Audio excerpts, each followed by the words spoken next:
Hello student, welcome to YSR academy. आज हम लोग स्टार्ट कर रहे हैं one shot video of halogen derivatives of alkane. जैसे कि प्रीवियसली हमने अल्कोहल फेनॉल और एल्डिहाइड कीटोन हमने कंप्लीट किया हुआ है। आज हम लोग पूरे इंपॉर्टेंट क्वेश्चन देखने वाले हैं बोर्ड से और सीईटी से, कैसे कैसे टाइप के क्वेश्चन आते हैं हैलोजन डेरिवेटिव में, ये पोर्शन कवर करते हैं।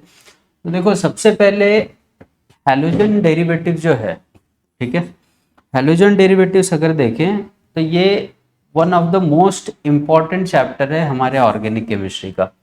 ठीक है, ये बेसिक चीज़ें जो हम 11th में पढ़ते हैं ना, उन बेसिक चीज़ों को कंटिन्यूअस करता है, आगे की तरफ कंटिन्यू करेगा। फिर हैलोजन डेरिवेटिव, उसके बाद अल्कोहल फेनॉल। ठीक है, तो जब भी हम लोग 12th का हैलोजन डेरिवेटिव पढ़ते हैं तो इसके लिए हमारा ऑलमोस्ट जो बेसिक कॉन्सेप्ट है 11th में वो कंप्लीट होना चाहिए, नहीं तो ये चीज़ें थोड़ी सी कम समझ में आती हैं।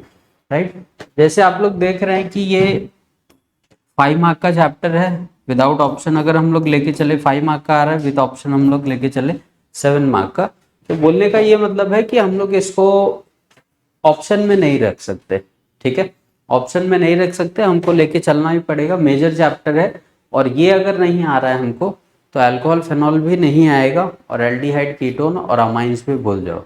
तो अगर हैलोजन डेरिवेटिव हमको क्लियर नहीं है तो हमारे ऑर्गेनिक के जितने भी 4 चैप्टर हैं वो थोड़ा सा दिक्कत दे सकते हैं। क्लियर है? तो मिला जुला के बात ये है कि हमको ये चैप्टर पढ़ना है और कैसे भी करके जो एटलीस्ट इम्पॉर्टेंट टॉपिक्स हैं वो डिस्कस करेंगे आज एग्जाम पॉइंट ऑफ व्यू या सीईटी पॉइंट ऑफ व्यू से। तो ये हमको कंप्लीट करना ही पड़ेगा चैप्टर। चलो देखते हैं, स्टार्ट करते हैं। ठीक है, हैलोजन डेरिवेटिव है क्या चीज़, किस डिराइव करना किसी भी चीज को क्या होता है? हैलोजन डेरिवेटिव्स ऑफ एल्केन या एरीन्स। देखो, कभी भी अगर एल्काइल ग्रुप लिखा हुआ है या एराइल ग्रुप लिखा हुआ है तो एल्काइल मतलब नॉर्मल कार्बन के जो कंपाउंड होते हैं, जैसे मैं ये बना दूं, ये एराइल ग्रुप है तो ये एरोमेटिक कंपाउंड को रिप्रेजेंट करता है, बेंजीन को। तो अगर इस पे इसका एक हाइड्रोजन निकाल के इस पे मैंने कोई भी हैलोजन डाल दिया, या इस पे एक हाइड्रोजन निकाल के इस पे कोई भी हैलोजन डाल दिया, राइट, या दो हाइड्रोजन निकाल के 2 हैलोजन डाल दिए हमने, ऐसे H2 कर दिया, या बेंजीन पे 2 हैलोजन डाल देते हैं। तो ऐसा कोई कंपाउंड जिसमें कार्बन के कंपोनेंट हो प्लस उसमें एटलीस्ट एक हैलोजन प्रेजेंट हो, ऐसे कंपाउंड को हम लोग क्या बोलते हैं? Halogen derivative. मतलब मैं इसको नहीं बोल सकता, ना ही इसको बोल सकता हूँ। ठीक, जैसे ही इसमें हैलोजन आने चालू हो जाएंगे वैसे ही इसको हम क्या बोलना स्टार्ट करेंगे? Halogen derivative. Means halogen derivative are those substances which exhibit hydrocarbon structure and at least 1 halogen atom in it. एक हैलोजन तो होना पड़ेगा। जैसे अब देखो, RH है, H निकाला मैंने और यहाँ पे X डाल दिया। ठीक है, CH4 है, इस पे एक हाइड्रोजन निकाल के Br डाल दिया। यहाँ पे CH3 है, एक हाइड्रोजन निकाल के Cl डाल दिया। अगेन इस पे आओ, देखो बेंजीन, तो यहाँ पे एटलीस्ट एक Cl मिलेगा। समझा? तो ऐसे होता है ये, एटलीस्ट एक हैलोजन हमको देखने को मिलेगा। अब कैसे क्लासिफाई कर सकते हैं हम लोग हाइड्रोकार्बन स्केलेटन को? अगर हम लोग देखें तो हेलो एल्केन्स मतलब ऐसे एल्केन सिंगल बॉन्डेड रिंग जिसमें एक हैलोजन हो। हेलो एल्कीन्स मतलब क्या हो गए? जिसमें डबल बॉन्डेड हो और एक हैलोजन हो। हेलो एल्काइंस मतलब एक हैलोजन होगा और एक ट्रिपल बॉन्ड होगा। हेलो एरीन्स मतलब बेंजीन और उसमें एक हैलोजन। समझा? तो एटलीस्ट अगर एक हैलोजन है तो मेरे पास ऐसे 4 टाइप के अलग अलग कंपोनेंट हो सकते हैं। May be it is single bonded, double bonded और ट्रिपल बॉन्डेड, या फिर क्या आ सकते हैं? एरोमेटिक कंपाउंड्स आ सकते हैं। नेक्स्ट आगे की बात करें तो क्लासिफिकेशन ऑफ हैलोजन डेरिवेटिव। देखो, अब क्या हो सकते हैं? अगर एक ही हैलोजन दिख रहा है मुझे तो वो क्या हो जाएंगे? Mono halogen derivative. ठीक, 2 हैलोजन अगर दिख रहे हैं तो क्या होगा? ये डाई हैलोजन डेरिवेटिव। 2 से ज्यादा, 3 पे आते हैं तो इनको हम लोग ट्राई हैलोजन डेरिवेटिव बोलते हैं। और अगर हम लोग 3 से ज्यादा बढ़ते हैं, 4 हो गए, 5 हो गए, 6 हो गए, तो उनको हम लोग क्या बोलते हैं? Poly halogen derivative. समझा? एक halogen is mono halogen, di halogen, tri halogen and poly halogen. Next पे चलते हैं। Mono hydrogen compounds are further classified on the basis of position of halogen, right. अब देखो जो मोनो हाइड्रोजन डेरिवेटिव हैं उनको हम लोग क्लासिफाई कर सकते हैं। क्लासिफाई मतलब एक ही हैलोजन का कंपाउंड होगा बट स्टिल वो क्लासिफाई होगा। देखो जैसे ये हैलोजन इस कार्बन पे लगा है और ये कार्बन सिर्फ एक ही कार्बन से एडेड है, तो इसको हम लोग प्राइमरी अल्काइल हैलाइड बोलते हैं, ठीक है। ये हैलोजन इस कार्बन से लगा हुआ है और ये वाला जो कार्बन है ये दो अलग अलग कार्बन से जुड़ा हुआ है, तो इसको हम लोग सेकेंडरी बोलते हैं, राइट। आगे चले तो ये हैलोजन है, ये इस कार्बन से एडेड है, ये 3 अल्काइल ग्रुप से लगा हुआ है, तो इसको हम लोग क्या बोलते हैं 3 डिग्री। तो ऐसे तो पहले हमको ये पहचान में आना चाहिए कि प्राइमरी कौन सा है, सेकेंडरी कौन सा है या टर्शरी कौन सा है। ये मोस्ट इंपॉर्टेंट है क्योंकि चैप्टर में आगे ये वर्ड्स बार बार रिपीट होंगे। आगे की तरफ अगर हम लोग बढ़े तो अब देखो मोनो हैलोजन अगर किसी ऐसे कार्बन से जुड़ जाए, राइट, जो sp3 हाइब्रिडाइज्ड है, तो ऐसी चीजों को हम लोग एलाइलिक अल्काइल हैलाइड बोलते हैं, एलाइलिक, राइट। अगर हैलोजन किसी ऐसे कार्बन से जुड़ जाए, अगेन ये भी अपना एलाइलिक ही है, देखो यहाँ पे सारे कार्बन क्या है sp3 हाइब्रिडाइज्ड है, बराबर। बट अगर जिस कार्बन पे हैलोजन है, राइट, वो बेंजीन से अगर डायरेक्ट जुड़ता है तो उसको हम लोग क्या बोलते हैं बेंजाइलिक अल्काइल हैलाइड या बेंजाइलिक एराइल हैलाइड। अगर डायरेक्ट बेंजीन से जुड़ा हुआ है तो, ठीक है। जैसे यहाँ पे देखो इस पे हैलोजन है और ये बेंजीन से एडेड है, इस पे हैलोजन है और ये बेंजीन से ऐड है, तो ये क्या हो गया बेंजाइलिक हो गया। आगे चलते हैं। अगर जिस कार्बन पे हैलोजन है उसका हाइब्रिडाइजेशन अगर sp2 हुआ तो उसको हम लोग क्या बोलेंगे विनाइलिक, ठीक है। अभी देखो जैसे ये है, ये इस कार्बन से एडेड है और इस कार्बन पे डबल बॉन्ड नहीं है, तो ये हमारा एलाइलिक है। बट ये डबल बॉन्ड अगर यहाँ पे होता तो इसको मैं क्या बोलता विनाइल, ठीक। नेक्स्ट एराइल हैलाइड या हेलोअरीन्स। अगर बेंजीन से डायरेक्ट कोई चीज जुड़ी हुई है तो उसको हम लोग क्या बोलते हैं हेलोअरीन्स, हेलोअरीन्स या एराइल हैलाइड। यहाँ पे देखो डायरेक्ट जुड़ा हुआ है, अगर यही हैलोजन के बीच में एक CH2 आ जाता तो ये क्या हो जाते बेंजाइलिक या फेनाइलिक इनको बोल सकते थे। तो मोनो हैलोजन इतने टाइप से क्लासिफाई हो सकते हैं। एक ही हैलोजन के कंपाउंड प्राइमरी हो सकता है, secondary, tertiary, allylic, vinylic, benzylic, phenylic, ठीक है, या फिर हेलोअरीन हो सकता है। तो मतलब 6-7 टाइप आ जाते हैं सिर्फ किसमें मोनो हैलोजन डेरिवेटिव में। नेक्स्ट पे चले तो ये देखो क्लासिफिकेशन है alkyl halide, aryl, allyl halide, benzylic, vinylic, aryl और हेलो अल्काइंस। ये सारी चीजें हमने अभी देखी कि कैसे कैसे क्लासिफिकेशन होता है। आगे देखो अब क्वेश्चन कैसे आते हैं इन चीजों पे, हम लोग बीच बीच में क्वेश्चंस पे डिस्कस करते हुए चलेंगे। Give the structural formula and IUPAC name of isobutyl bromide. Isobutyl का क्या मतलब हो गया, 4 कार्बन बनाने हैं, राइट। इसके सेकेंड पे क्या लगा दोगे Br। दूसरा हमारे पास राइट द स्ट्रक्चर्स ऑफ, ये सारी चीजें हमने IUPAC नेमिंग 11th में कवर की हैं, तो यहाँ पे हम लोग कोई नेमिंग वगैरह डिस्कस नहीं कर रहे हैं, नॉमेनक्लेचर डिस्कस नहीं कर रहे। कोई डाउट वगैरह होगा तो नेमिंग नॉमेनक्लेचर पे कमेंट करो, उसको हम लोग नए वीडियो में पूरे अच्छे से कवर करेंगे, अच्छे से नॉमेनक्लेचर ऑर्गेनिक केमिस्ट्री के। बट यहाँ पे हम लोग को चैप्टर से डील करना है तो सारे रिएक्शंस वगैरह हम लोग देखने वाले हैं फटाफट। तो ये कुछ कॉमन नेमिंग है और IUPAC नेमिंग भी लिखी हुई है इन स्ट्रक्चर की, जिसको हम लोग देख सकते हैं, जैसे मिथाइलिन क्लोराइड हो गया, इथाइल ब्रोमाइड हो गया। ये सब कुछ स्ट्रक्चर हैं जिनके कॉमन नेम बहुत रेयरली पूछे जाते हैं, बट IUPAC नेम तो हमको ध्यान में रखना ही पड़ेगा, उसमें कोई ऑप्शन नहीं है। आगे देखो ये कुछ बेंजीन रिलेटेड स्ट्रक्चर दिए हुए हैं, ठीक है। अब देखो यहाँ से अपना एक्चुअल चैप्टर चालू होता है, इसके पहले तो खाली इंफॉर्मेशन थी कि क्या कैसे हो रहा है। अब देखो क्वेश्चन क्या पूछा है, state and explain Markovnikov's rule, how the propene is converted to 1 bromopropene, write a note on Sandmeyer reaction. अब ये जो प्रीवियस ईयर में क्वेश्चंस आए हुए हैं इनका आंसर हम लोग आगे देखते हैं कि कैसे लिखना है और समझते हैं क्या करना है। Method of preparation of alkyl halide. Alkyl halide को हम बना कैसे सकते हैं, तो पहला उसने क्या बोला है अल्कोहल को, ठीक है। तो अल्कोहल में, अल्कोहल अगर मेरे पास रखा हुआ है उसमें मैं क्या ऐड कर दूं, HCl। तो ये HCl कैसे ब्रेक होगा, H+Cl- में, ये H2O बना देगा यहाँ से, और बचा हुआ क्लोरीन जाके इस R को मिल जाएगा। तो ये क्या बन गया, एल्काइल क्लोराइड। अब देखो यहाँ पे अल्कोहल है मेरे पास, इथेनॉल है, इस पे मैंने HCl डाला तो ये H और OH बाहर चले गए, ये Cl चला जाएगा इसके पास, तो क्या बन गया, इथाइल क्लोराइड। तो हमारे पास अगर लैब में अल्कोहल पड़ा हुआ है और हमको अल्काइल हैलाइड बनाना है, तो हम लोग उस पर क्या करेंगे, HCl वगैरह का रिएक्शन कर देंगे। इसी प्रोसेस को हम लोग क्या बोलते हैं, ग्रूव्स प्रोसेस। ठीक है। HCl और ZnCl2 का कॉम्बिनेशन जो होता है, इसको हम लोग एक वर्ड में ल्यूकास रिएजेंट भी बोलते हैं। तो इस चीज़ को भी याद रखो, ठीक है। एग्जाम में मल्टीपल चॉइस वगैरह में पूछने को देखने को मिलता है बार बार।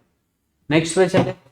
अब ये अल्कोहल है, यहाँ पे Cl डाला, ये H इसके पास, वहाँ पे क्या लगेगा, Cl और वाटर बाहर।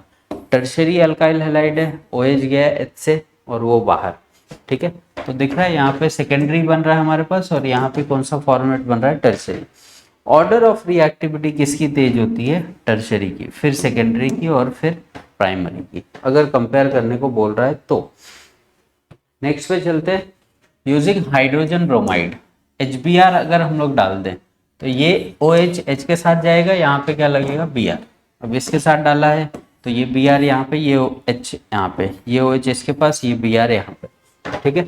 तो रिलेटेड कंपाउंड बन रहे हैं, ऐसा नहीं कि कुछ मतलब अलग चीज हो रही है रिएक्शन में। सिंपल से सब्स्टिट्यूशन रिएक्शन है, एक दो स्टेप में सब्स्टिट्यूट होके प्रोडक्ट जनरेट कर देते हैं। नेक्स्ट है हमारे पास हाइड्रोजन आयोडाइड। हाइड्रोजन आयोडाइड डालेंगे तो कोई दिक्कत नहीं है, OH यहाँ पे, H यहाँ पे, देखो आयोडीन लग गया है यहाँ पे, सिंपल सा। क्लियर हुआ।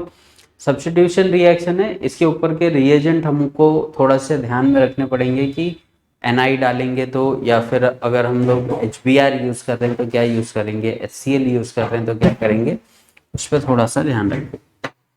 नेक्स्ट देखो, by using phosphorus halide there are two types of phosphorus halide. अगर हमको PCl3 दिया हुआ है, PCl3 एंड PCl5, दो फॉस्फोरस हैलाइड हम लोग यूज करते हैं अल्काइल हैलाइड बनाने के लिए। बट इन प्रोसेस में देखो अलग अलग चीजें बाई प्रोडक्ट के फॉर्म में निकलती हैं। जैसे अगर हम लोग PCl3 से रिएक्शन करवाएं, ठीक है, यहाँ पे देखो, अगर हमारे पास अल्काइल अल्कोहल है और PCl3 से ये करवाएं तो इसमें कंफ्यूजन होता है, H पहले जाएगा Cl के साथ, राइट। तो एक तो हमारे पास बनेगा HCl, या फिर इसको ऐसे कर लो कि यहाँ से तीन OH निकलेंगे, राइट, यहाँ के तीनों हाइड्रोजन इसके पास आ जाएंगे, तो 3 ये RH बना देगा। यहाँ से कितने हाइड्रोजन निकले, 3, ऑक्सीजन कितने निकले, 3, राइट, और फॉस्फोरस मेरे पास कितना बचा, 1। तो इसी को हमने क्या लिखा हुआ है, H3PO3। तो ये हमारा क्या हो गया, फॉस्फोरस एसिड। अगेन ऐसे कुछ दिया हुआ है तो तीनों क्लोरीन इसको दे दो, तीनों OH इसको दे दो, अल्काइल हैलाइड और फॉस्फोरस एसिड बन जाएगा। बट PCl5 के साथ ये थोड़ा सा अलग बिहेव करता है। इसमें क्या होता है, अब देखो हम लोग इसके 3 मोल्स नहीं ले रहे हैं, तो जो फॉस्फोरस के क्लोराइड्स हैं, एक तो HCl बना देगा यहाँ से, जो यहाँ पे मेंशन किया गया है, एक तो RCl बना देगा, राइट। तो बचा क्या है, इस फॉस्फोरस के पास 3 क्लोरीन अभी भी बचे हैं, बट अब 2 बॉन्ड खाली हो चुके हैं, तो उस 2 बॉन्ड पे क्या आ जाता है, ऑक्सीजन आ जाता है। इसी को हम लोग क्या बोलते हैं, POCl3, फॉस्फोरस ऑक्सीक्लोराइड। ठीक है। तो PCl5 कैसे बिहेव करेगा, PCl3 कैसे बिहेव करेगा, वो हमको ध्यान में रखना पड़ेगा। चलो नेक्स्ट पे चलते हैं। By using thionyl chloride. Thionyl chloride क्या होता है, SOCl2 होता है। SOCl2 का अगर हम लोग स्ट्रक्चर देखें तो ऐसे दिखता है। अब इसमें भी वही होगा, ये जाएगा इस Cl के पास तो HCl बनेगा, ये R जाएगा इस Cl के पास तो RH बन जाएगा। बचा हमारे पास क्या, सल्फर और एक ऑक्सीजन, तो 2 बॉन्ड खाली हुए थे, ये दूसरा ऑक्सीजन, यहाँ पे क्या बना देता है, SO2 बना देता है, सल्फर डाइऑक्साइड बनाएगा।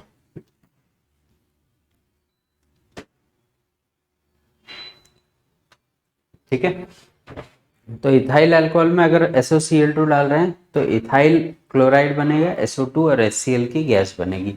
तो ये इसके बेस पे कुछ रिएक्शंस है।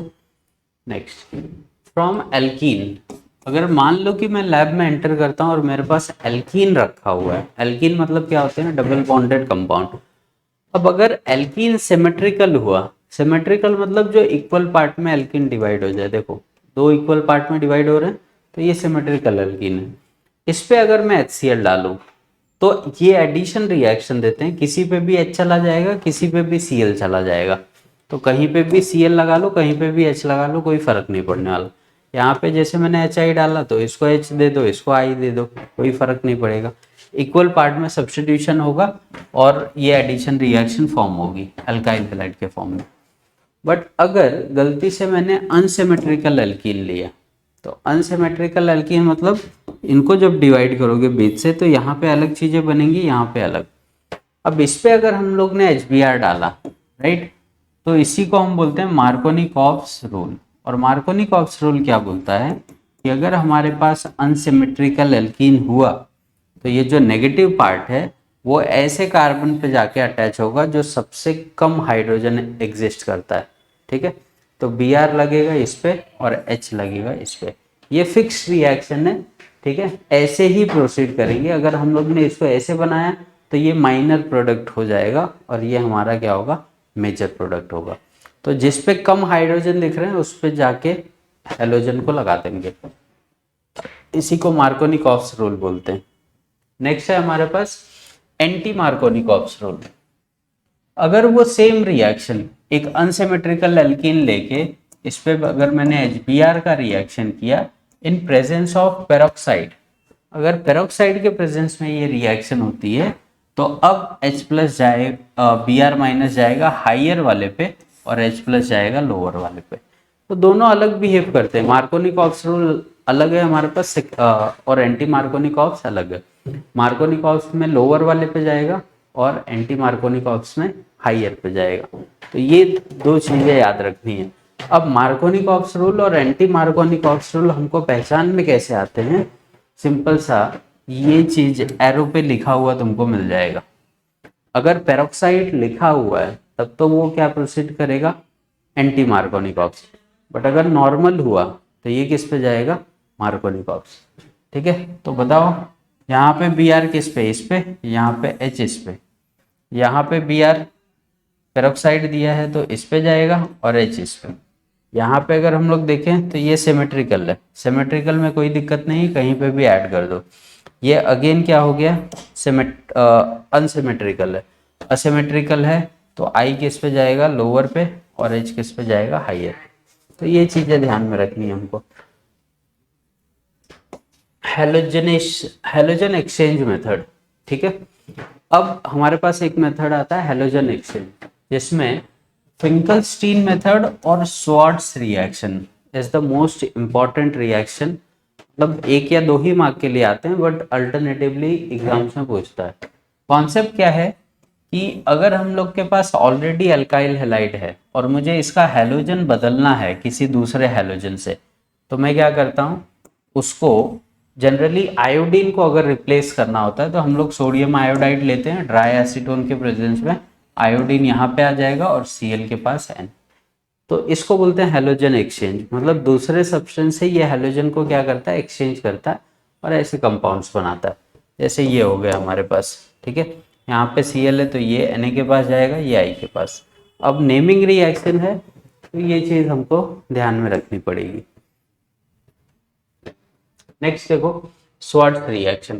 ध्यान में ये रखना कि अगर मेरे पास फिंकलस्टीन रिएक्शन है तो वो आयोडीन का रीअरेंजमेंट देता है, जबकि स्वार्ट्स रिएक्शन मेरे को फ्लोरीन का रीअरेंजमेंट देता है। जैसे RCl पड़ा है, AgF डाल दो, फ्लोरीन जाएगा, Cl निकल जाएगा, F जाएगा, Br निकल जाएगा, F जाएगा, Cl निकल जाएगा, F जाएगा, Br बाहर हो जाएगा। तो ये सिंपल रिएक्शन है बट बहुत बार एग्जाम में पूछते हैं क्योंकि एक्सेप्शनल केसेस हैं। हेलोजन एक्सचेंज में सिर्फ दो मेथड आएंगे, आयोडीन एक्सचेंज कर रहे हैं तो फिंकलस्टीन, और फ्लोरीन एक्सचेंज कर रहे हैं तो स्वार्ट्स रिएक्शन, ये ध्यान में रखना हमको। नेक्स्ट आगे चलते हैं, electrophilic substitution reaction, preparation of haloarene. Electrophilic substitution मतलब क्या होता है कि ये जो Br है ये ब्रेक होता है Br प्लस में और Br माइनस में, तो इसी पार्ट को हम लोग इलेक्ट्रोफाइल बोलते हैं और इसको न्यूक्लियोफाइल बोलते हैं। तो बेंजीन जनरली प्रेफर करता है इलेक्ट्रोफिलिक सब्स्टिट्यूशन क्योंकि ये खुद इलेक्ट्रॉन रिच है और ये इलेक्ट्रॉन डिफिशिएंट है। तो इलेक्ट्रॉन रिच, अब ये भी ग्रुप कैसे प्लस आई इफेक्ट शो कर रहा है, तो यहाँ पे इलेक्ट्रॉन डेंसिटी बढ़ जाती है, तो ये Br क्या होता है या तो ऑर्थो पे लग जाता है या तो पैरा पे लग जाता है। ठीक है, तो ऐसे अगर बेंजीन से हम लोग यही प्रोसेस कर रहे हैं तो दो प्रोडक्ट मिलेंगे, एक तुमको ऑर्थो सब्स्टिट्यूटेड और दूसरा पैरा। बट पैरा वाला मेजर प्रोडक्ट होगा क्योंकि यहाँ पे रिपल्शन होना चालू होता है, तो इसलिए ये मेजर प्रोडक्ट होगा और ये माइनर होगा। प्लस ये न्यूक्लियोफाइल जो यहाँ से हाइड्रोजन निकलेगा वो उसके साथ बाहर हो जाएगा। ठीक है, तो दो टाइप के बेंजीन जब भी आएंगे तो दो टाइप के प्रोडक्ट लेके चलना है हमको। आगे चलते हैं, Sandmeyer's reaction. Sandmeyer reaction again one of the most important topic है इस चैप्टर का। इसलिए इम्पॉर्टेंट है क्योंकि इसके बीच में डाइएजोनियम क्लोराइड या डाइएजोनियम सॉल्ट नाम का सब्सटेंस बनता है जो कि इंडस्ट्रीज में कलर बनाने के लिए यूज में आता है, इस वजह से इसका इम्पोर्टेंस ज़्यादा है। देखो सबसे पहले हमको क्या लेना है, एनिलीन लेना है। एनिलीन क्या होता है, बेंजीन पे जो NH2 लग जाता है तो उसको हम लोग एनिलीन बोलते हैं। तो जैसे ही इसको हम लोग Na2 और HCl से ट्रीट करते हैं ये कंपाउंड कन्वर्ट हो जाता है किसमें, N2Cl में, और इसी को हम क्या बोलते हैं, बेंजीन डाइएजोनियम क्लोराइड। इसका इंपॉर्टेंस इसलिए है क्योंकि अभी थोड़ा टाइम पहले हम क्या डिस्कस कर रहे थे, बेंजीन इलेक्ट्रोफिलिक सब्स्टिट्यूशन देता है।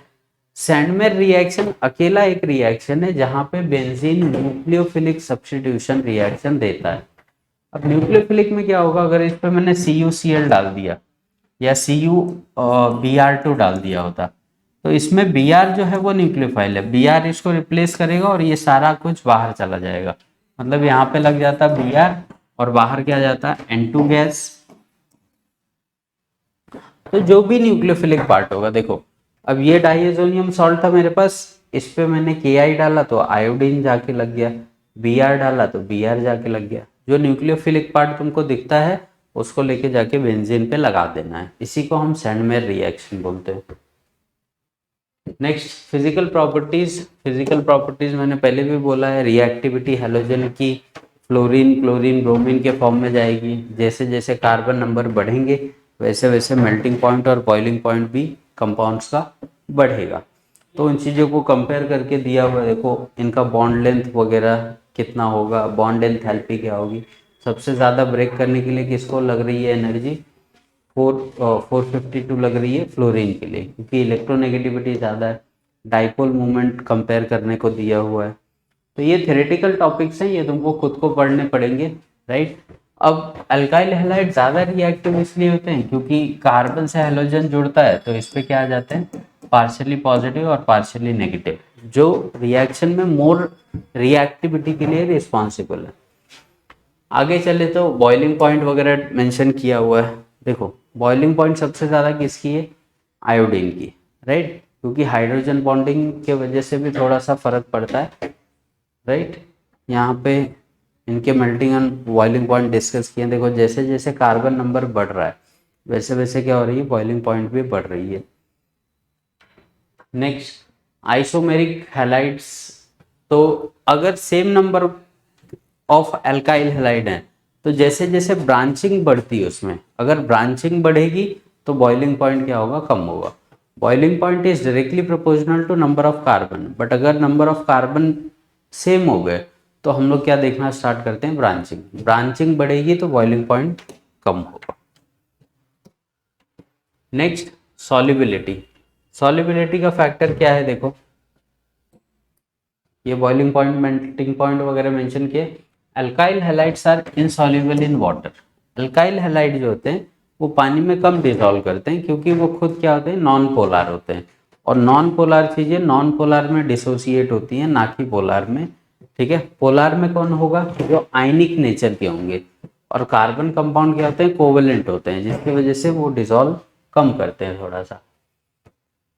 नेक्स्ट कुछ पॉइंट मेंशन किए हैं, एक्सप्लेन ऑप्टिकल एक्टिविटी, ये सब आ सकता है हमको। चलो, ऑप्टिकल आइसोमर इन हैलोजन। ऑप्टिकल आइसोमर क्या होते हैं, जो प्लेन पोलराइज्ड लाइट को या तो क्लॉकवाइज डायरेक्शन में रोटेट कर दे या तो एंटी क्लॉकवाइज डायरेक्शन में। और कौन रोटेट करता है, जिसके पास कायरल कार्बन हो। कायरल कार्बन मतलब क्या होते हैं, ऐसे कार्बन के एटम जिनके चारों पोजीशन पे अलग अलग चीज़ें अरेंज होती हैं। ठीक है, तो इस कार्बन के चारों पोजीशन पे अलग चीज़ें, मतलब ये क्या है, ऑप्टिकली एक्टिव है। ऑप्टिकली एक्टिव है तो ये प्लेन पोलराइज्ड लाइट को डी प्लस रोटेशन भी दे सकता है और एल माइनस, जिसको हम लोग डेक्स्ट्रो एंड लेबियो बोलते हैं। तो ये कार्बन को देखो, ये अलग ग्रुप है, ये अलग ग्रुप है, ये अलग ग्रुप है और ये अलग ग्रुप है। तो ये असिमेट्रिक कार्बन है, और असिमेट्रिक कार्बन हमेशा क्या होते हैं, ऑप्टिकली एक्टिव। ठीक है, तो हम लोग ऐसे देख सकते हैं कि कौन सा सब्सटेंस ऑप्टिकली एक्टिव है या इनएक्टिव है। Next, molecular chirality. कायरलिटी का मतलब मैंने बताया कि अगर मान लो ये कार्बन कायरल है, चारों पोजीशन अलग है, तो इनको हम लोग कायरल कार्बन बोलते हैं। तो अगर इसने डी प्लस रोटेशन दिया प्लेन पोलराइज्ड का, तो इसकी जो मिरर इमेज बनेगी वो मुझे क्या देगी, एल माइनस। ठीक है, तो ये चीज़ें हमेशा फिक्स होती हैं, राइट। और ये दोनों इमेज एक दूसरे की क्या है, नॉन सुपर इम्पोजेबल इमेज है, एक दूसरे को मैच नहीं कर रही है। ठीक है, अब आता है plane polarized light. Plane polarized light क्या होती है, एक ऑर्डिनरी लाइट जो होती है वो एक सिंगल डायरेक्शन में रोटेट करती है ऐसे। बट अगर इसी को मैं प्रिज्म से पास करूं, तो इन सब का प्लेन जो है, जो लाइट यहाँ वहाँ भाग रही थी, ये हमारी ऑर्डिनरी लाइट है। तो जब हम लोग इसको प्रिज्म से पास करते हैं तो उनका वेवलेंथ एक ही प्लेन पे ट्रैवल करने लगता है। इसी को हम बोलते हैं plane polarized light. The light with the same directional which travels in same direction with the same wavelength is called plane polarized light। तो जब भी हम लोग ऑप्टिकल आइसोमर देखते हैं वो हमेशा प्लेन पोलराइज्ड लाइट के ही रिस्पेक्ट में हमको देखनी होती है। नेक्स्ट, ऑप्टिकल एक्टिविटी क्या होती है, मैंने बताया ऐसे कार्बन के कंपाउंड जिनको तुम ऑर्गेनिक सोल्यूशन से पास करो तो वो लाइट के डायरेक्शन को बदल देते हैं, उनको हम लोग ऑप्टिकली एक्टिव मॉलिक्यूल बोलते हैं। और कौन लोग चेंज करेंगे, जिनके कार्बन पे कितने हैं, चारों अलग सब्स्टिट्यूएंट है, वो करेंगे। नेक्स्ट है optically active compound. The compound which rotate the plane of plane polarized light are called optically active. और जो नहीं करेगा वो क्या हो जाएगा, ऑप्टिकली इनएक्टिव। ठीक है, और इस रोटेशन को हम क्या बोलते हैं, ऑप्टिकल रोटेशन। अब ये कितने टाइप के हो सकते हैं, तो डेक्स्ट्रो रोटेटरी कंपाउंड भी हो सकते हैं, और दूसरा हमारा क्या बोला था मैंने, लेबियो रोटेटरी। ये दिख रहा है, ये कुछ छोटे मोटे पॉइंट्स है जो हमको डिस्कस करने जरूरी हो जाते हैं, ये हमको ध्यान में रखना पड़ेगा यहाँ तक। ठीक है, तो ये ऑप्टिकली एक्टिव और इनएक्टिव कंपाउंड का कॉन्सेप्ट होता है। नेक्स्ट पे देखते हैं इनैंशियोमर। इनैंशियोमर्स क्या होते हैं, देखो इनैंशियोमर, सपोज करो अगर मैं बोलूँ ये मेरे पास कार्बन का कंपाउंड है, तो ये देखते ही मुझे समझ में आ रहा है कि ये क्या है, कायरल कार्बन है। और कायरल कार्बन है तो ये या तो डी प्लस रोटेशन देगा मुझे या तो एल माइनस। बट इसी की अगर मैं मिरर इमेज बना दूँ, ठीक है, इसकी मिरर इमेज क्या हो जाएगी, बी आर ओ एच और यहाँ पे H, ये भी कायरल होगा। बट अगर इसने मुझे डी प्लस रोटेशन दिया तो फिक्स होगा ये मुझे एल माइनस देगा, राइट। तो ऐसे दो मॉलिक्यूल जो प्लेन पोलराइज्ड लाइट का डायरेक्शन अपोजिट डायरेक्शन में बदल देते हैं, बट उनका एंगल सेम होगा और उनका मॉलिक्यूलर फॉर्मूला भी क्या होना चाहिए, सेम होना चाहिए। ऐसे मॉलिक्यूल को हम लोग क्या बोलते हैं, इनैंशियोमर्स। ठीक है, ऐसे कंपाउंड जो सेम मॉलिक्यूलर फॉर्मूला एग्जिबिट करते हैं बट जिनका एंगल ऑफ रोटेशन क्या होगा, सेम होगा, बट अपोजिट डायरेक्शन में रोटेट कर देंगे प्लेन पोलराइज्ड लाइट को, उनको इनैंशियोमर बोलते हैं।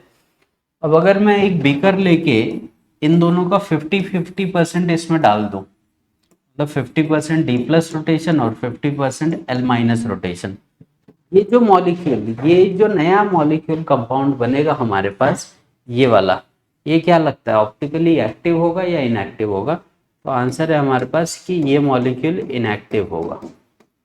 ठीक है, तो अगर ये इनएक्टिव हुआ, ठीक है, तो मिक्स करने के पहले ये क्या थे, इनैंशोमर थे, बट मिक्स करने के बाद ये मॉलिक्यूल पूरा इनएक्टिव हो जाएगा। इसी इनएक्टिव कंपाउंड को हम लोग क्या लिखते हैं, रेसमिक मिक्सचर, या इसी को एक वर्ड में रेसमिक मॉडिफिकेशन या रेसमेट बोला जाता है, या इनको हम लोग डीएल मिक्सचर भी बोल सकते हैं, अलग अलग वर्ड है इनमें। तो एनांशियोमर हमेशा ऑप्टिकली एक्टिव होंगे, बट रेसमिक मिक्सचर हमेशा ऑप्टिकली इनएक्टिव होगा। ये कुछ इमेज दी है कायरलिटी की, कौन सा कायरल है कौन सा नॉन कायरल है। जैसे ये इमेज है देखो, राइट, तो इस इमेज को उठा के अगर मैं इस पे रखूं तो ये क्या हो जाएंगे, नॉन कायरल इमेजेस, जबकि ये एक दूसरे की क्या है, super imposable non super imposable का कॉन्सेप्ट है। इस इमेज को उठा के अगर मैं इस पे रखूं तो ये नॉन सुपर इम्पोजिबल इमेज है, क्योंकि हर एक पोजीशन को इक्वली नहीं ऑक्यूपाई कर पाएगा। बट चेयर को अगर हम लोग देखें तो चेयर की जो मिरर इमेज होगी, ये एक दूसरे को एग्जैक्टली ऑक्यूपाई कर जाएंगे, तो हम लोग इनको क्या बोलते हैं, super imposable image. Chiral carbon मैंने क्या बोले थे, ऐसे कार्बन जो चारों पोजीशन पे अलग अलग चीजों को कंसिस्ट करते हैं, ये कायरल कार्बन हो जाएंगे हमारे। नेक्स्ट है हमारे पास वेज फार्मूला। वेज फार्मूला हमको पता है कि वेज डैश क्या रिप्रेजेंट करते हैं, जो लाइन से ड्रॉ किया हुआ है वो ऑन द प्लेन होगा, और जो वेज, इसको वेज बोलते हैं हम लोग, वेज है हमारे पास अबव द प्लेन, और डैश से जो रिप्रेजेंट किया जाता है वो बिलो द प्लेन। तो जो कार्बन के 4 बॉन्ड होते हैं उसमें 2 ऑन द प्लेन होंगे, एक अबव द प्लेन और दूसरा बिलो द प्लेन। जो ऑन द प्लेन होगा वो लाइन से रिप्रेजेंट किया जाएगा, जो अबव द प्लेन होगा वो वेज से, और जो डैश से दिया है वो बिलो द प्लेन चला जाता है। नेक्स्ट पे चले तो कुछ रिएक्शन है देखो जो एग्जाम में आए हुए हैं, मोस्ट इंपॉर्टेंट वुड्स रिएक्शन। ठीक है, क्या फर्क पड़ेगा अगर हम लोग ये रिएजेंट डालें अल्काइल हैलाइड पे, क्योंकि अभी तक हमने हैलोजन डेरिवेटिव में अल्काइल हैलाइड और एराइल हैलाइड के प्रिपरेशंस देखे हैं, अब स्टार्ट होंगे इनके reactions. SN1 SN2 most important reaction इस चैप्टर के। Friedel craft again most important, बहुत बार एग्जाम में आया हुआ है। तो चलो ये क्वेश्चंस डिस्कस करते हैं कि एग्जाम में इनके आंसर्स कैसे लिखे जाते हैं, या किस टाइप के ये क्वेश्चन हमको एग्जाम में पूछेंगे। चलो फर्स्ट है chemical property, laboratory test of halo alkanes. ठीक है, जनरल रिएक्शन क्या होता है, halo alkanes are neutral in aqueous medium. अगर हम लोग यहाँ पे इनको एक्वस मीडियम में लेते हैं तो ये अल्काइल हैलाइड और ये एक्वस मीडियम में क्या हो जाएगा, रिप्लेसमेंट हो जाएगा, तो यहाँ पे OH ग्रुप लग जाएगा। तो जैसे ही हम लोग अल्काइल हैलाइड में NaOH या KOH डालते हैं, वो उसको किस में कन्वर्ट कर देते हैं, अल्कोहल में। तो हमको समझ में आता है कि अल्काइल हैलाइड का प्रेजेंस वहाँ पे है। ठीक है, जनरल रिएक्शन ये है। अब इनका रिएक्शन करोगे तो ये AgX बना के क्या हो जाएंगे, प्रेसिपिटेट हो जाएंगे। ठीक है, नेक्स्ट पे चलते हैं न्यूक्लियोफिलिक सब्स्टिट्यूशन। अब न्यूक्लियोफिलिक सब्स्टिट्यूशन क्या होता है कि अल्काइल हैलाइड में जो हैलाइड वाला पार्ट है वो न्यूक्लियोफाइल होता है। ठीक है, और अगर इस पे हम लोग ने इससे भी स्ट्रॉन्ग न्यूक्लियोफाइल डाल दिया तो वो न्यूक्लियोफाइल क्या करेगा, इस न्यूक्लियोफाइल को रिप्लेस कर देगा। राइट, तो हमको ऐसी चीजें मिल जाएंगी। अब सब्स्टिट्यूशन हो रहा है, किसका सब्स्टिट्यूशन हो रहा है, न्यूक्लियोफिलिक का, इसीलिए इसको हम लोग सब्स्टिट्यूशन न्यूक्लियोफिलिक रिएक्शन बोलते हैं, जिसको शॉर्ट में SN रिएक्शन भी बोला जाता है। अब इन SN रिएक्शन में SN1 रिएक्शन भी आ सकता है और SN2 रिएक्शन भी। देखो nucleophilic substitution reaction of alkyl halide. तो अब अल्काइल हैलाइड हमारे पास दिए हैं, रिएजेंट ये हो सकते हैं, उसमें सब्स्टिट्यूटेड प्रोडक्ट ये आ सकते हैं। क्या होगा, यहाँ पे X ग्रुप सब्स्टिट्यूट करेगा OH को, यहाँ पे X OR को, यहाँ पे ये OAG को, यहाँ पे ये NH2 को। राइट, तो ये हमको ध्यान में रखने की क्या क्या सब्स्टिट्यूशन हो सकते हैं, कितनी पॉसिबिलिटी हमारे पास होती है। आगे देखो examples of some important SN reaction. क्या हो रहा है यहाँ पे, ये हैलोजन निकल जाएगा, ये OH आके लग जाएगा। यहाँ पे अगर देखते हो तो ये Br चला जाएगा NaBr बना के, ये ऑक्सीजन आके इसको ईथर बना देगा, जिसको हम लोग विलियमसन सिंथेसिस भी बोलते हैं। कि अल्काइल हैलाइड को जब हम लोग सोडियम एल्कोक्साइड से ट्रीट करते हैं तो ये बनाता है। Formation of Easter, alkyl halide ले लो और इस पे डाल दो silver salt of fatty acid, तो ये आयोडीन और ये Ag क्या होगा, बाहर निकल जाएगा और ये कन्वर्ट हो जाएगा ईस्टर में। तो एक मेथड होता है ईस्टर बनाने का हमारे पास। नेक्स्ट पे अगर चले formation of primary amine, Br का रिएक्शन NH2 से कर दो, ठीक है, तो यहाँ से NH2 और यहाँ से HBr, इस रिएक्शन को हम लोग अमोनोलिसिस भी बोलते हैं, देखो लिखा हुआ है यहाँ पे। फिर नेक्स्ट हमारे पास आता है फॉर्मेशन ऑफ अल्काइल साइनाइड, तो यहाँ पे अगर हमने KCN डाला तो ये Ki बना के Cn आ जाएगा। बट यही रिएक्शन जब Ag से करते हैं तो अगेन ये एक्सेप्शन है, ध्यान में रखेंगे, यहाँ पे नाइट्रोजन बॉन्ड बनाता है CH3 से, तो हमको आइसोसाइनाइड का फॉर्मेशन मिलता है, राइट। तो ये चीज़ ध्यान में रखना, अगर KCN दिया है, NaCN दिया है, CaCN दिया है तो साइनाइड बनेगा, बट अगर गलती से AgCN दे दिया तो ये हमेशा क्या बनाएगा, आइसोसाइनाइड का फॉर्मेट बनता है।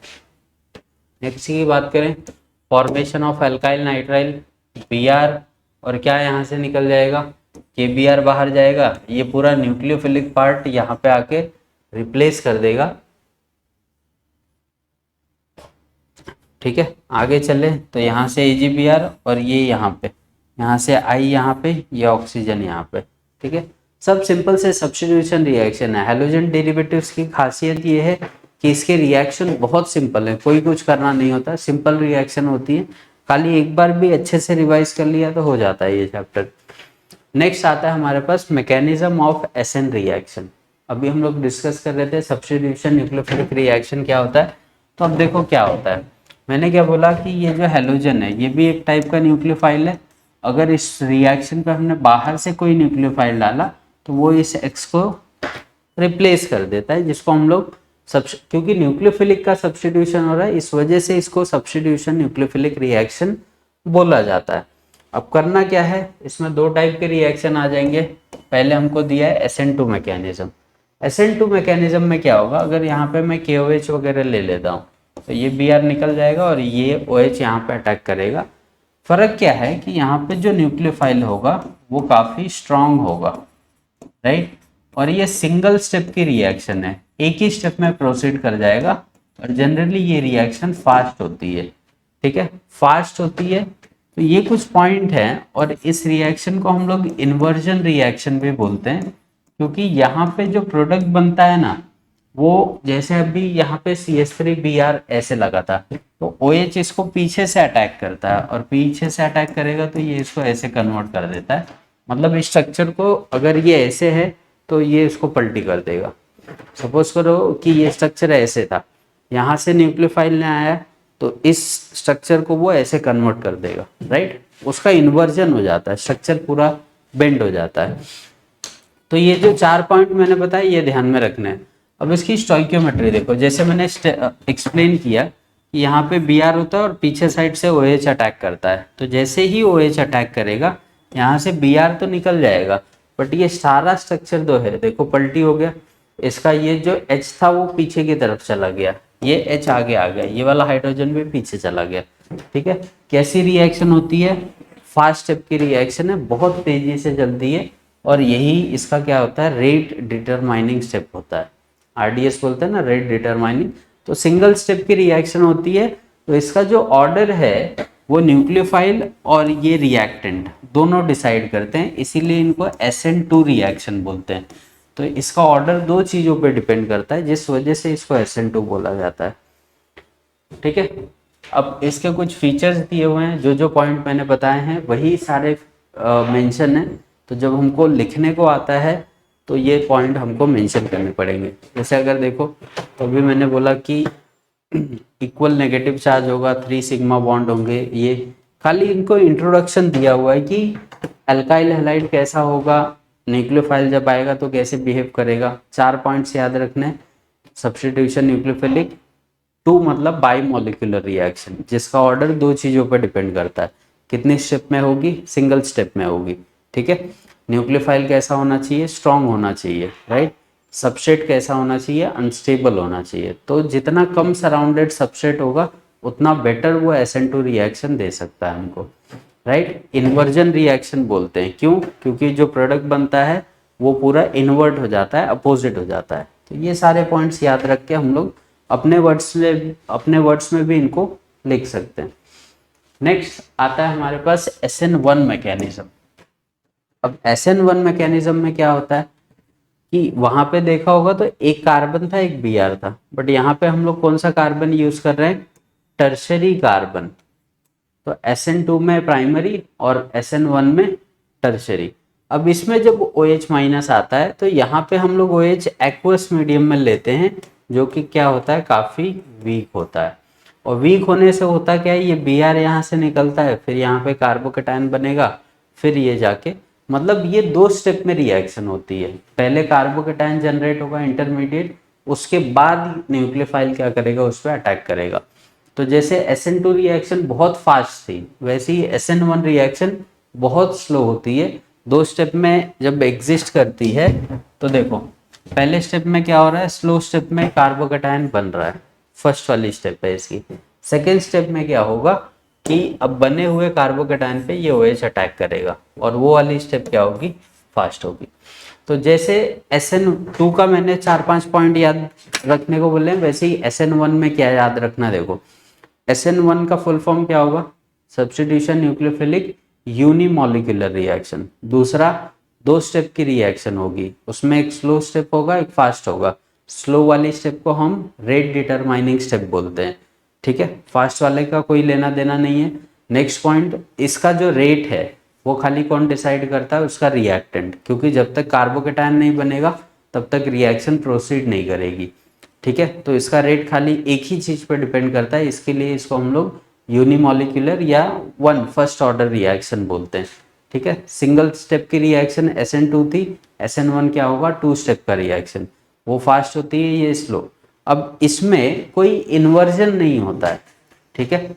तो इसमें दोनों टाइप के प्रोडक्ट बनने की पॉसिबिलिटी होती है। ये R फॉर्म भी बना सकता है चीज़ों का, और S फॉर्म भी, मतलब ये डेक्स्ट्रो फॉर्म भी दे सकता है तुमको, और लेवियो फॉर्म भी दे सकता है।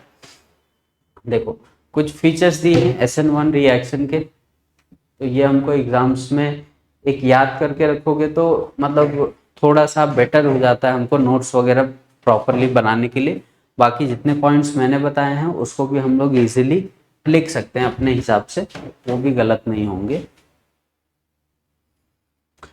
चलो, facts influencing SN1 SN2 reaction, ठीक है।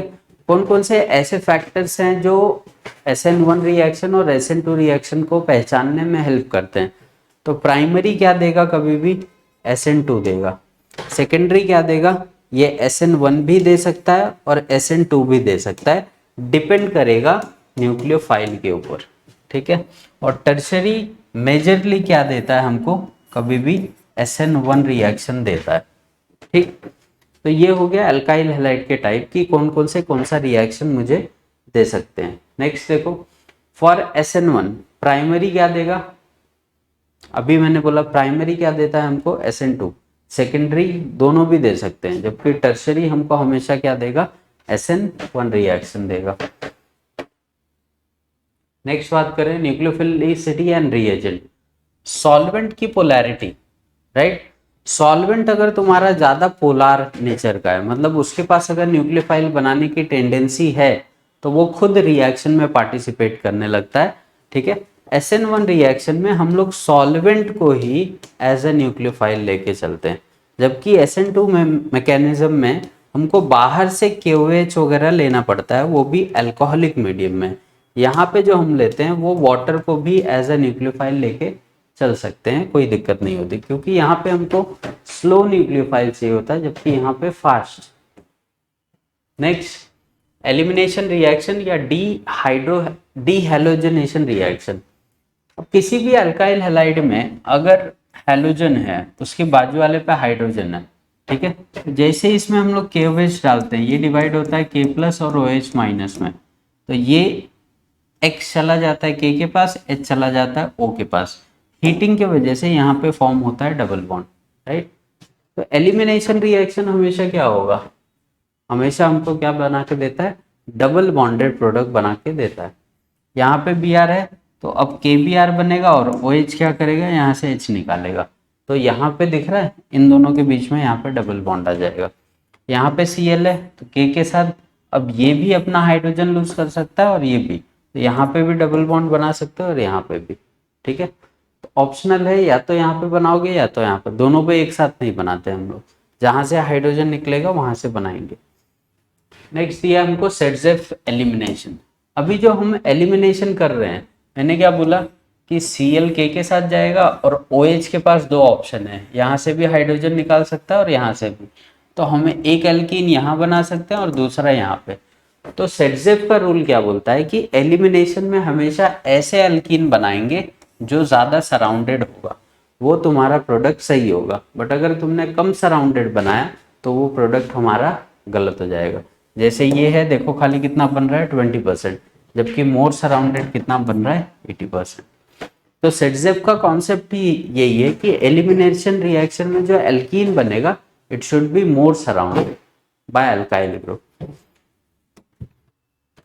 Next, reaction with active metal. Active metal मतलब सोडियम मैग्नीशियम से जब रिएक्शन होगा तो क्या बनेगा, तो RX से अगर Mg का रिएक्शन कराओ तो Mg आके बीच में बैठ जाता है, इसी को हम क्या बोलते हैं, ग्रिग्नार्ड रिएजेंट। इसका रिएक्शन करवाओगे तो यहाँ पे Mg डाल दो, इसका रिएक्शन करवा रहे तो यहाँ पे, इसका रिएक्शन करवा रहे तो यहाँ पे। ये सारे ग्रिग्नार्ड रिएजेंट के टाइप्स हैं। ठीक है, कुछ नहीं करना है, एडिशन रिएक्शन है, खाली ये ध्यान में रखना है कि जब भी रिएक्टिव मेटल होंगे तो हमेशा अपना ये जो होगा, ये क्या होगा, ड्राई ईथर लेके चलोगे यहाँ पे। ठीक, नेक्स्ट देखो वुड्स रिएक्शन। अगर हम लोग देखें तो दो अल्काइल हैलाइड को जब हम लोग दो सोडियम से ट्रीट करते हैं तो ये दोनों हैलोजन दोनों सोडियम के पास जाके क्या बनाएंगे 2NX, और ये दोनों R ग्रुप आपस में जुड़ जाते हैं ऐसे, मतलब हाइयर एल्केन बन के मिलेगा। तो अगर मैंने दो CH3 लिए हैं तो मेरा प्रोडक्ट क्या होना चाहिए था, CH3CH3। इथाइल ग्रुप लिए हैं तो प्रोडक्ट क्या हो जाएगा, CH3CH2 और ये CH2CH3। ठीक है, अगेन एक ये लिया है मैंने, एक ये लिया है, तो ये इससे कंबाइन होके क्या बना देगा, प्रोपेन बना देगा। बट इसमें पॉसिबिलिटी बहुत सारी है, ये दोनों मिल गए तो प्रोपेन बन जाएगा, ऐसे ही दो मॉलिक्यूल आपस में मिल गए तो ब्यूटेन बन जाएगा, ऐसे ही दो मॉलिक्यूल मिल गए तो इथेन भी बन जाएगा। तो ये मिक्सचर ऑफ प्रोडक्ट देने लगते हैं हमको। Next, reaction of हेलोएरिन्स। अब हेलोएरिन्स के कौन कौन से रिएक्शन, अभी ये रिएक्शन हमने देखा था, देखो यहाँ पे 2Na डाला और RX, तो ये Na क्या करेगा, इस X को भी निकालेगा और इस X को भी, तो ये R ग्रुप आके इस पे लग जाएगा, ऐसे बनेगा। इसको हम लोग बोलते हैं वुड्स फिटिंग रिएक्शन। तो वुड्स फिटिंग बोल रहा है तो एक एल्काइल हैलाइड होगा, दूसरा अराइल हैलाइड होगा, इस चीज को ध्यान में रखो। अब यहाँ से Br गया, यहाँ से Br गया, ये CH3 आके लग गया, ये हो गया। अब यहाँ पे उसने क्या किया, दो बेंजीन लिए हैं, तो दो बेंजीन से दो NaBr निकलेगा और ये दोनों बेंजीन आपस में ऐड हो जाएंगे, तो इन्हीं को हम लोग क्या बोलते हैं, बाइफिनेल। ठीक है, बट अगर दोनों भी बेंजीन है तो उसको हम लोग सिर्फ क्या बोलते हैं, फिटिंग रिएक्शन। ठीक है, अगर एक एल्काइल है और एक बेंजीन है तो हम लोग उसको वुड्स फिटिंग बोलते हैं। नेक्स्ट पे चलते हैं, न्यूक्लियोफिलिक सब्स्टिट्यूशन SN। ठीक है, हैलोजन जब लगते हैं बेंजीन से तो उनके पास क्या होते हैं, लोन पेयर होते हैं, और लोन पेयर रेजोनेंस के वजह से ये क्या करते हैं, ऑर्थो और पैरा पोजीशन पे इलेक्ट्रॉन की डेंसिटी को बढ़ा देते हैं। ठीक है, तो ये चीज़ ध्यान में रखो कि जब भी हैलोजन लगेंगे, कोई भी हैलोजन लग जाए तो वो ऑर्थो पैरा एक्टिवेटिंग होते हैं, हमेशा एक्टिवेट कर देते हैं ऑर्थो और पैरा पोजीशन को।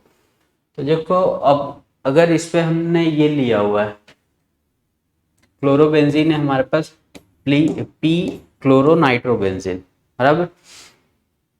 इस पे अगर हम लोग NaOH डालें तो ये OH क्या करेगा, इस Cl को रिप्लेस करेगा, यहाँ से NaCl बाहर जाएगा।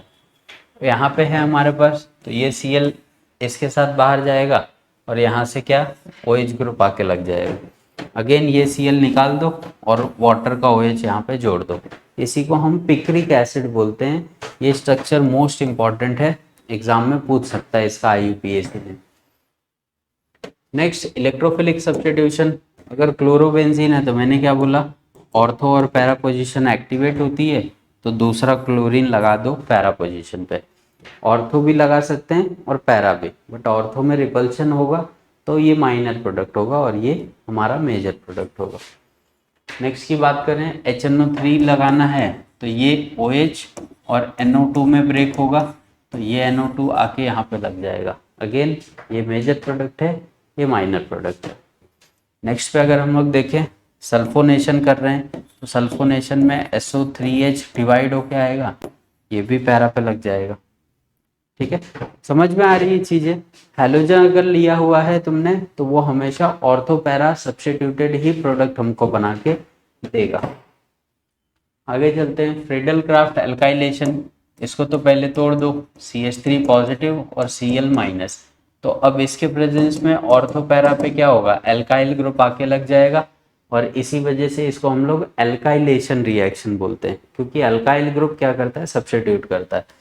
इसको अगर हम लोग देखें तो ये पॉजिटिव ये नेगेटिव, ये ग्रुप आके यहाँ पे लग जाएगा। ठीक है, तो अगेन अब ये एसाइल ग्रुप है, ये एल्काइल ग्रुप था, ये एसाइल ग्रुप होता है। एसिड हैलाइड को हम एसाइल ग्रुप बोलते हैं, तो इसी वजह से ये रिएक्शन क्या हो गई, एसाइलेशन हो गई। ठीक है, आगे why is chloroform stored in dark colour bottle. अब सनलाइट मिलने से क्लोरोफॉर्म क्या होता है, धीरे धीरे रिएक्टिव हो जाता है, रिएक्शन करने लगता है।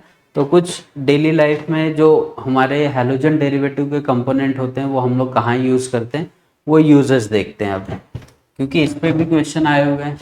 ठीक है, देखो सबसे पहले हमारे पास डाइक्लोरो डाइफेनाइल ट्राइक्लोरो, ये तो ये दिख रहा है, इनका नेचर क्या है, यूजेस क्या है, इन्वायरमेंटल इफेक्ट क्या है। अब इसमें भी इम्पॉर्टेंट अगर देखो तो एक क्लोरोफॉर्म पे क्वेश्चन आ सकते हैं हमको, दूसरे पे अगर हम लोग चलें तो फ्रियॉन्स पे क्वेश्चन आते हैं कि क्या क्या यूजेस हैं, और थर्ड इसमें आता है हमारे पास DDT, मोस्ट इम्पॉर्टेंट है, बहुत बार आया हुआ है।